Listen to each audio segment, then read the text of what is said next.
কোথাও টিকটিকি নাই, এমনি শরীর খারাপ, তারপরে দেখো এই অবস্থায় উঠে টিকটিকি টিকটিকি দেখেছে, এবার দেওয়ালে এবার ওই টিকটিকি খুঁজতে লেগেছে। দেখো একটু ওর শরীরটা সত্যি খুব খারাপ, মানে খাওয়া দাওয়া না করলে যা হয়। আর জ্বর যখন, এখন বুঝতে পারছে একটু ভালো হয়েছে, উঠতে পারছে, উঠে কখনো কখনো খেতে চাইছে না, তো একটু একটু করে খাচ্ছে। আর টিকটিকি কোথায় কি আবার শুরু হয়ে গেছে। শিকারি বাবু তো কী আর করবো, হাঁপাচ্ছে।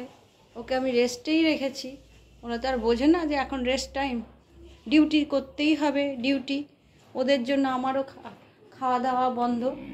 এই দেখো এবার এই যে একটু গেল, এবার কষ্টটা শোনাবে যে আমার খুব কষ্ট হয়ে গেছে মা। আমি তো বলিনি তোমাকে টিকটিকি তাড়াতে বলেছি? হ্যাঁ, টিকটিকি তাড়াতে বলেছি? আমার সুন্দর সোনা বাচ্চা এখন একটু ভালো আছে, যে ও গান করা কথা বলা তো সেই জন্য বেশি, আর খুব আদুরে, ওই জন্য বেশি একটু ওরকম আওয়াজটা শোনায়। গায়ে হাত দেবো আরও বেশি করবে, দেখো ওই দেখো